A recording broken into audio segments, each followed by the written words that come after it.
From the Newstalk ZB newsroom, this is Newsfix. In this update, there's a call for urgent action as insurers turn to risk-based pricing.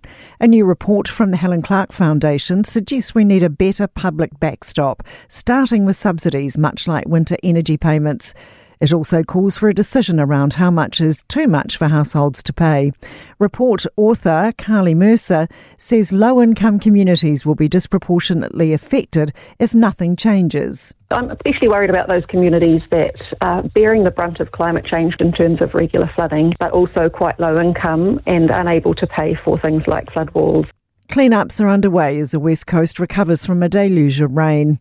France Joseph experienced its wettest 24 hours in more than 4 decades, prompting a state of emergency for southern Westland. State Highway 6 from Fox Glacier to Haast has been damaged by slips and flooding. It's closed until at least Monday. Westland Mayor Helen Lash says the road is currently not passable. She says they're not prepared to take any risks as it's slumped and has cracks running across it. A man has been seriously injured after an assault in South Auckland. Police are searching for the alleged offenders following the incident in Mang. It's thought they left the scene in a vehicle. Police are managing traffic while emergency services continue to work in the area. It's thought the Treaty Principles Bill will continue to be dead in the water. The controversial bill was introduced to Parliament last week. The Prime Minister has said his party won't support it past the Select Committee stage.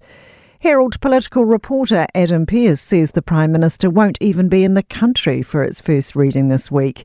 He says he will be putting distance between himself and the bill by flying to Peru for the APEC summit. Going overseas and talking with world leaders, particularly at a time, just after the US election, it is a really important gig. And that's news. In sport, France has warmed up for next weekend's clash against the All Blacks by pummelling Japan 52-12 in Paris. All Blacks coach Scott Robertson is already in Paris after the confidence-building win over Ireland in Dublin. And Robertson knows a multifaceted France can bring plenty up front and out wide.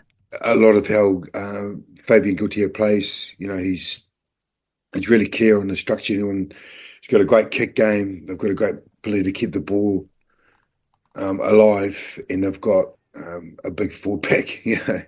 High-flying Black Caps Stephen Conway, Roshan Ravindra and Tom Blundell have all been named to play in round 1 of the Plunket Shield for the defending champion Wellington Firebirds.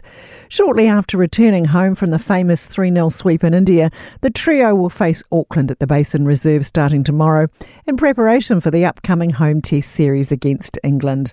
That's sport. I'm Sandy Hodge.